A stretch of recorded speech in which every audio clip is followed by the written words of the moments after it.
Hi everyone, welcome to Tia Podcast. Today we are filming our last episode of the season, so we will start again probably in August. So today we are going to talk about dating different religions, and specifically for both of us, because both of us are Christians, so we're going to speak more about that, but we're also going to just share a bit on other religions' point of view as well. We are obviously we are Christians, so we're not part of other religions, but just some things that we know, not We going hear in from our depth. friends. Not going in depth into that. Let's start. Today's topic we're going to talk about like the Christian point of view, and just to say, even among Christians, we have very different opinions. So for this topic specifically, I think me and Sarah, we got quite different opinions, so today will be interesting. So the first thing we're going to do is let's start with what the Bible says about dating other religions. So This student is plain and clear. in the Bible, it's actually very plain and clear, and it's here in 2 Corinthians 6:14. Do not be unequally yoked with unbelievers. For what partnership has righteousness with lawlessness, or what fellowship has light with darkness? So if you continue reading the rest of 2 Corinthians, it actually goes on to explain that people who are not with God should not mix with people who are in God and in Christ should not mix with people who are not, because you have a very You just don't unequal match. view. Yeah, you have a very unequal view. So precisely what the unyoked mean. So last time I used to think that I don't know what unyoked used to be. I used to think it's something to do with egg yolk, but just to explain where the context comes Same. from. Yeah, right. I was like unyoked like an egg or what, but actually what unyoked it means that if let's say ox last time with pull carts and two oxes are pulling a cart and one is going faster than the other, you have a very unequal, you're not moving the same way, so you're like that pole thing that ties between the two oxes are not traveling at the same place and the same pace and same place. So that's what it means to be unequally yoked, and that's basically what the Bible is trying to say. I think it's true. Like, I see where it's coming from, because like between Christians and like non-Christians, right, you can have different set of values. And especially you want to date this person and you're going to have a family with this person, right? I think it's important that your values match. I think a lot of people, right, it doesn't matter how long they have been in the faith, a lot of people cannot really accept this verse as something that is in the Bible, because even religious leaders I know, once they fall in love with somebody who is not in the faith, they just tend to be like, oh, but he's a good person, he's very nice, he's accepting of my religion, he lets me go to church and all that kind of stuff. And that's why I say I think everybody has even among Christians, sometimes people don't really want to follow this, which actually to me I can totally understand, because I have dated people who are non-Christians as well. So Sarah, do you actually follow what the Bible says in this regard? No. Okay, my reason is that I dated both like Christians and non-Christians, and the conclusion that I came to is that all men are the same. I didn't see like a very big difference, or maybe because I'm not exactly very holy. So it's not like when I dated the Christian guys, then we talk about our religions or anything. So I think that was why I didn't feel like there was a very big difference. So in your future relationships, okay, so now that you are single and like still dating, is that No, some but okay, fine, now that you are, if you ever date again in the future, okay, is that something that is important to you?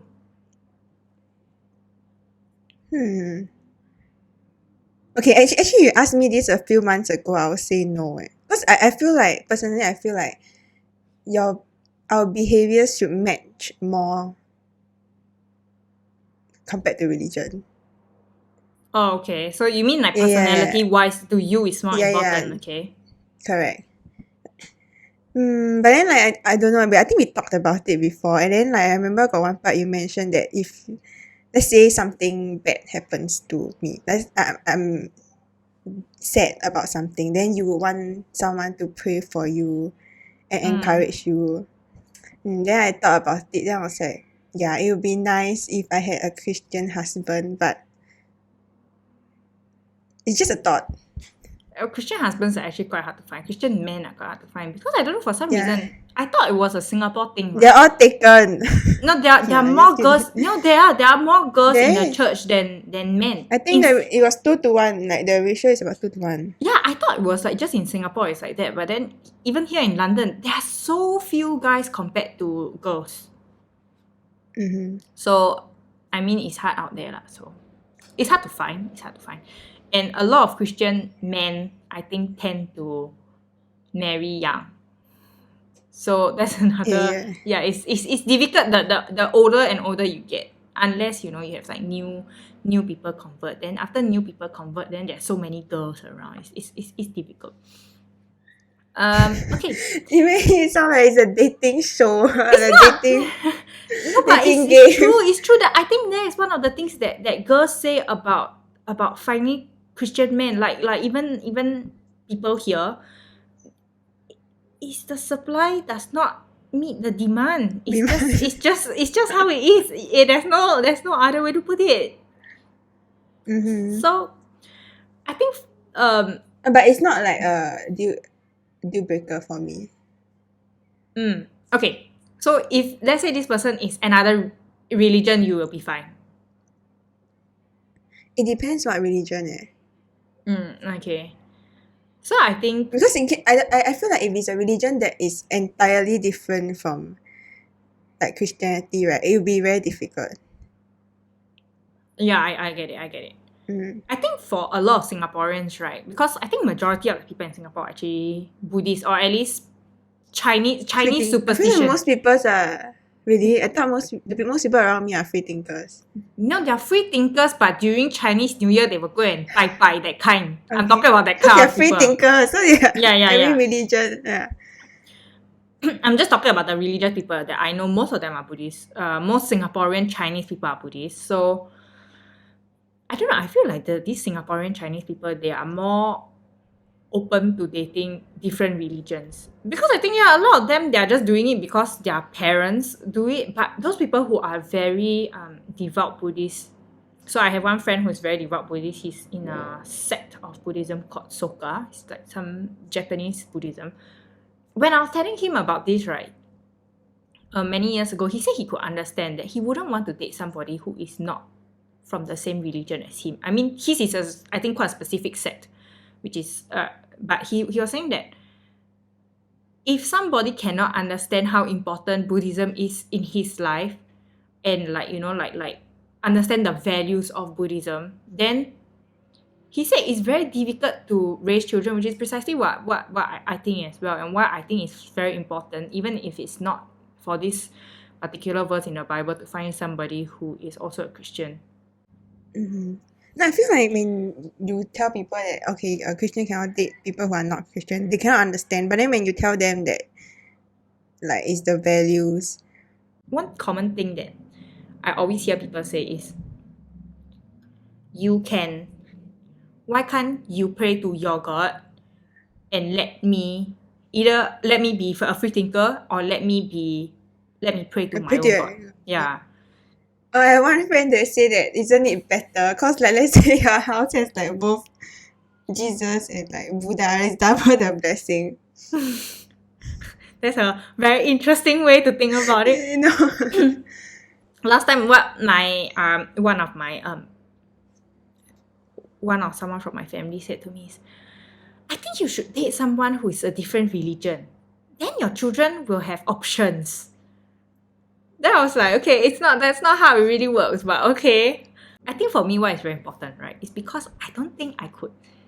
I would find it very annoying if we totally view the world in a different way. I feel like it's not even like when it comes to values and stuff. When it comes to things like how was the world created, like all these kind of things, and these are very fundamental things. Like I don't know if some going to sound very stupid to people who are very hardcore like science people, but like even things like evolution, the existence of Noah's Ark, all these kind of things. That if you are not Christian, it does sound like fables. And I can totally understand it because I'm not from a Christian family also. So, you know, when you listen to all these type of things as like somebody who's not in the faith, it would sound very, it doesn't, I don't know how else to say, but sometimes it can sound very ridiculous. Yeah, I get it, like the Jonah and the big fish. Yeah. And You know, for did I tell you that for a very big part of my life, I thought it was just a story. oh, really? Yeah, until like even up to now, I also Yeah. I read a lot of time. I read a lot of times, but it's just like every time I'll be like, is this real? That's the thing, right? I think for me, I was not from a Christian family, but I became a Christian at a very young age. And I was very, very convinced that the Bible is true. So a lot of things that I believe, like, I think I was Christian since maybe I was like in kindergarten. So, you know, all the Bible stories that were being read to me, what I learned growing up, going to church and all that kind of stuff. I would be very annoyed, right, if somebody who doesn't believe in God try to keep disputing what is in the Bible. Oh yeah, okay. That's the thing. I feel like I cannot date someone that is like that. Yeah, and I It's can very I cannot fight with you about the same things over and over again. yeah, that's why.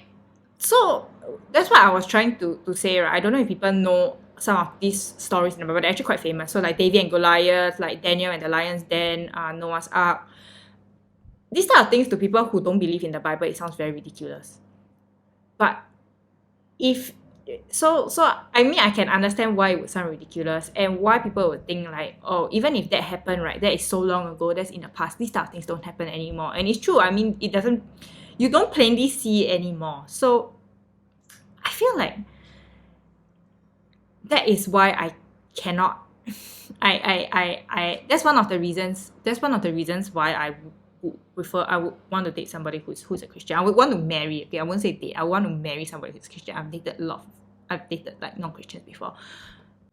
Okay, is it very different when you dated the non-Christian guy and your current one? I don't talk about now. I mean like you're engaged, your point of view has changed. But then like during the dating at the start of the relationship, was it very different?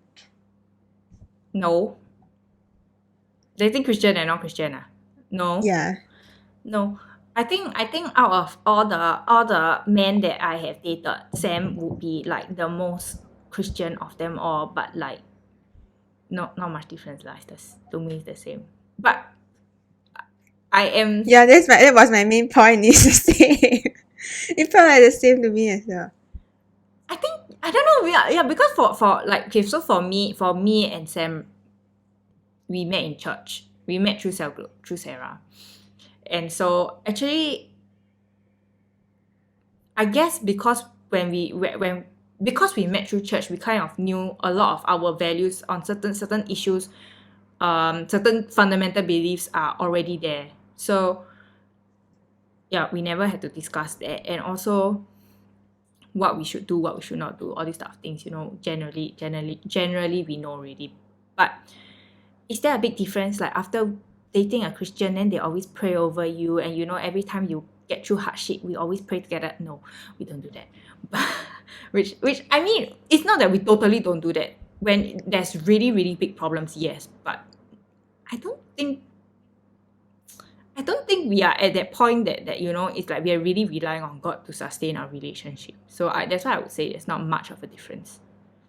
I think it would be a very big difference if like you're a very holy person. Then you want someone that who is like as holy as you. I mean, you do see these kind of couples in church, right? Yeah, I And do. you can really see how important it is to have your spouse to be a Christian as well. Yeah, so that's why I think it really depends on like the individual person and how often you pray. I feel like for me, right, honestly, I have been like in and out of the religion, especially as I got older, because I think some things in the Bible I have to grapple with. That's why I feel like as I got older, I kind of drifted away from it. But I would still consider myself a Christian. It's just that as I got older, some things maybe I didn't really agree or whatever. But I think it's a common struggle. that's also something that I think if you have somebody who is a Christian, they understand your struggle. So for people who are not Christians, if you are, I don't know if you understand what I'm going to say next, but I think for people who are Christians, sometimes there are things in the Bible. So recently in my small group, we are reading John, and in John, there's a lot of things about predestination. And that's one of the things, the idea of predestination, I think, is one of the things that I struggle a lot with understanding. Like I think when I was maybe in younger, like in my teens, I didn't come across that idea, or I didn't come across the idea that much. But as I was reading through John with my small group recently, I only started to feel like sometimes it's very unfair. And I think this type of struggles with the Bible, right, it's not something that a non-Christian can understand. So for Sam, he grew up a Christian, from a Christian family, grew up in the church. When I tell him like what I feel about reading the Bible and how the kind of conflict that it caused me internally, I think he can understand it. Whereas somebody who, that's why I say, if you're not a Christian, right, and then you go and read these type of things, I tell you, it's a very It straightforward would just be answer. like reading Harry Potter. Yeah, people just say, then just don't believe her. It's a very simple solution, just don't believe. But I mean, that's not the answer for any Christian. Okay, so I think that is another thing, that having a Christian partner, growing in your faith with a partner that has the same faith, it just makes things easier, and you definitely have somebody who understands you. Mm-hmm. But I think even within the same religion, people have different opinions on different things. So I think I think between me and you also, right, we have different opinions. I feel like our opinions are largely the same. I like recently, right, as of this filming, just yesterday, about that abortion, the Roe v. Wade thing came out. And I was very curious about what a lot of the big pastors in US had to say about it. So I went to see their Instagram page. There's this guy that I really looked up to. I mean, I think I still look up to him. I think he's a great pastor. His name is Rick Warren. Have you heard of him before? Yes. Yeah, I like his sermons. I like his teachings and everything. So I used to listen to him during the office, and I went to see, and his Instagram pages had like nothing. His church had nothing. His personal Instagram page had nothing. And a lot of people in the comments were actually saying, like, you're a big pastor, this is a win for the church, like, why aren't you saying anything? It's telling so much about you.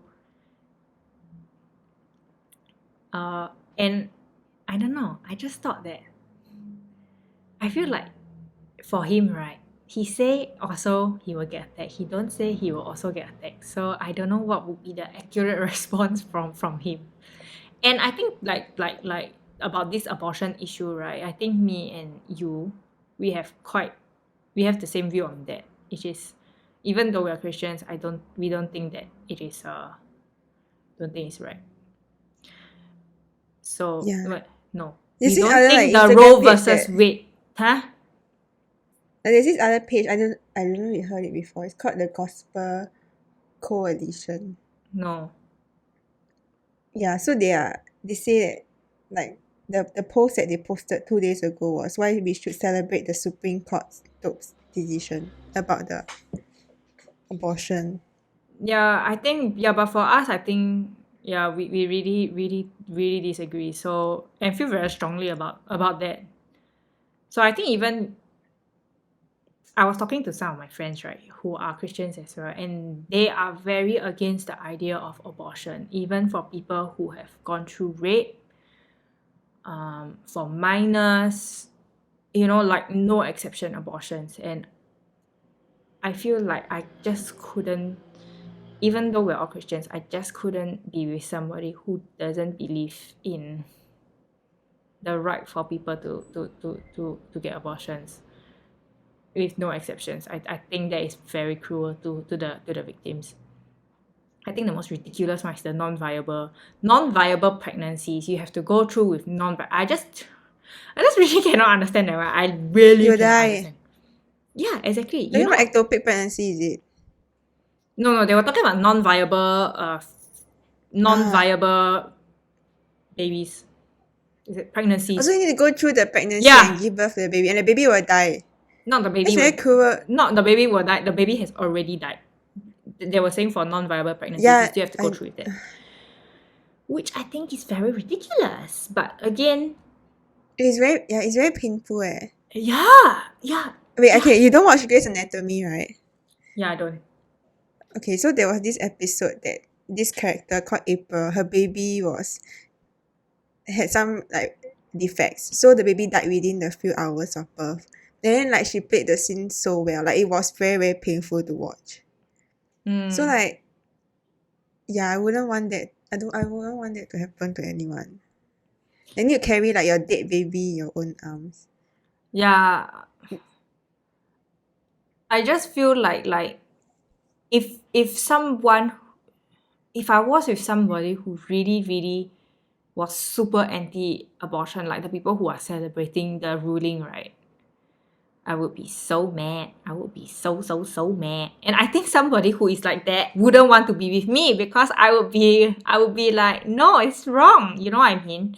So yeah, that's why I think like even if you're within the same religion, we just have different opinions. You just need to find you need to find somebody who is equally you yoked. find someone that Equally matches with you. Yeah. So like, what do you feel about, because okay, I know of like a lot of couples, right? One of them is a Christian and one of them right is not.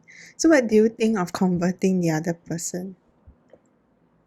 Okay, it's not quite converting. What do you think about introducing the faith to the other person? I've done it before. Will you do it again? I've done it before in a very threatening manner. So let me just say, okay, I was very young. All my relationships. She was 17. I was 17. Yeah, I was 17. And let her live. No, I think I did it because this person that I was dating at that time had no religion. So I was still fine with that. No religion, and he just let me be, right? But the moment then this person started to want to be a part of another religion. And that's when I said, it's either you become a Christian or we break up. Yeah. And I want to say, right, if I can go back in time and tell myself, I would never have done that. I would never do that again. I feel it's a very disrespectful thing to do. And yeah, I think it's a very disrespectful thing to do. So I would personally never go and do it again. At that time, I remember this person, he was telling me that because I said like if you're not Christian, eventually we are not going to get married. We're going to break up. And he said, but don't you think that if you break up with me, I will hate God even more? Because you're breaking up with me because I'm not Christian. And I actually heard that from quite a few people. Like he's not the first one to say that. I'm not from I've heard girls say that, like my boyfriend or my whoever say that they will hate Christians even more. And I want to say this, right? Actually, I get where they're coming from, like the boyfriends. I get where they're coming from, but it's not your responsibility. I really think it's not your responsibility whether or not afterwards they hate God, right? You need to do what is best for yourself. You need to do what's best for your future family, whatever it is. I don't think it's something to be concerned about, honestly. So what do you think about converting people?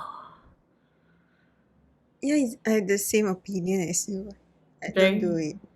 Like, if you want to date a Christian, just date a Christian. If you are not okay with not dating, if you're not okay with not dating a Christian, then just don't date. Just be single. I tell you, sometimes it's very difficult. Okay, I know this person, right? So she know her boyfriend through one of those uni camps. So I think it's those like my OG. What is it called, OG or OGL, orientation group leader, something like that. I know orientation group leader, then fall in love, that kind of story. So it's like especially when you're young, the forces of attraction sometimes are very, very strong. And so she's not Christian, but the OGL is. So they were having a struggle because he was like, but I want to date a Christian girl, and she was like, why must you date a Christian girl? Blah blah blah. They were having this struggle, but they both really, really like each other. So they ended up together. They're still together now. Yeah, but Is this still a problem for them? so her sister was telling me about this, and my sister knows that I'm a Christian, so the sister asked me, and she said that sometimes it's a point of contention, that because he still wants her to go to church. I think they don't argue about that as much because things don't change, right? But I think he still wants her to go to church. And I think even both of us, right, we know some people who force their partners to go to church, even if they don't want to. I know some people do that, and some successfully convert their partners. Some even got married to them. Yeah, but I think on a whole, right, why I wouldn't do it is because sometimes you don't know whether they convert because of they want to stay with you, whether or not they are really Christians. It's very sad. I think that's very sad. Like if they convert just to stay with you. I'm sure people will do you ever it. convert? The thing is, I feel like you need to put yourself in their shoes as well. Like, will you convert for someone else? Exactly. I think most Christians will say no. Yeah. That I would also think the same. And I think there is, if they're doing that, there's no point, because you're kind of missing the whole purpose. It's not just to be Christian in name, right? You know what I mean? It's like you just say Yeah. like, oh yeah, I'm a Christian, and then you are totally not Christian, but you just say like, oh yeah, now I believe in God. But everything else you don't do. So like, Yeah, I know people like that. yeah, so that's one thing. Me. And also I think, you? No, I'm just kidding. Yeah, and another thing is, I think I cannot imagine constantly being pestered by people to go to church. Like okay, just for example, my boyfriend goes to temple, and he's really like every week need go temple one. I don't know. I think some Buddhists do that. Yeah. I can imagine. I would be quite annoyed. So that's why I say I would never do this again to other people. I would straight up be like, this is the terms set for, I mean, like, I am Christian. I am looking for at least a Christian man who is willing to go to church by himself. No, I feel like you should make it clear at the start of the relationship, even if you are dating non-Christian. Like let's say you want to convert this person, at least like you make sure the person is okay with it. Yeah. I think how I did with my previous relationship, right, was that even though at the start it was, I mean, like, I didn't handle it very well, but he did become a Christian. He's still a Christian today, even though we're not together. I think they asked for updates. But the last I know, he was going to a church. And I think it's because after a while, I think he wanted to stay together. That's one thing. So he really tried to know more about the religion. And after that, he got convicted. So I wouldn't say it's like a 0% success rate, but like, if someone really... Yours is Mine is isolated incident. Yes. Yeah, it's not the standard. I think I don't think feel like that's the standard. I feel like I hear more unsuccessful ones. So the another thing, right, that I wanted to ask is, what do you think about dating for marriage versus dating for fun? And I don't know. I feel like I think it depends on your age.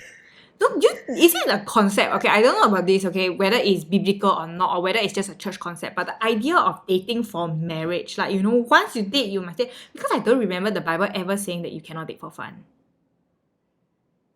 It's just wasting your time. It is wasting my time, but if I'm having a good time, is it wasting my time? That is my question. Okay, wait. Now that you mentioned, I suddenly thought of like one of my uni friends' church. They have some weird rules. Okay, so the church is very strict on dating for marriage, and you have to date within the church, preferably. If not, like, if you date outside from your church, the guy or girl must convert into your church. So they have like quite a few. Okay, I don't know whether I remember it correctly, but then according to my friend, right, you only can date for 3 years. Then you must get married already, and you cannot BTO before you get married. So let's say you get married, you should either live with your parents or rent a place. So I don't agree, obviously. The thing is, this idea of dating for marriage, right? That's why I don't know. Is it a biblical thing? Because a lot of churches or a lot of, if you go and see, like a lot of not church, but Christian websites like Thirst, they're always promoting dating with the intention of getting married. It's never dating for fun. Okay, but I feel like firstly you must make sure that the other person is dating for fun as well. Okay, this is a very hard question. I'm not against people dating for fun. But at the same time, right, if you ask me whether it's like holy or not, I don't find it holy. You get what I mean? Definitely, I wouldn't say something is holy, but there are a lot of things like hanging out with your friends is supposed to be a holy activity. It's just hanging out with your friends, isn't it? That's what I cannot understand, because this dating for fun thing seems to be very frowned upon by the church, which I cannot understand why. Really? Yeah, you never realize like a lot of the Christian websites, they're always like, you should date for marriage. Don't waste other people's time. Don't break their hearts, or like, it's not very good to be dating for fun, because you date, the whole point of dating is eventually to get married. I think it's because a lot of Christian couples marry young. So that's why they tell you to date for marriage so you can get married young. I thought a lot of Christians marry young because they keep telling you to date for marriage. Yeah, that's right. And I tell you why, okay, I actually really don't agree with this idea. I think a lot of Christians, right, if you go and I think a lot of people, you should date more. I don't think you should date one and settle. I think dating for fun is a very good idea, because you need to know who you like and you need to know what is wrong with them. I realize there are so many. You need to know your preferences. There are so many couples. You need to know what you cannot stand. Yeah. Like on YouTube and all that, they marry the first people they date. You know what I mean? Like a lot of the Christian YouTubers, there are a lot of them, they marry their first boyfriend, first girlfriend. And there's nothing wrong with that. It's just that I don't understand how you can be sure that the first person you date is the correct one if you've never tried other people. And so the idea of dating for marriage, right?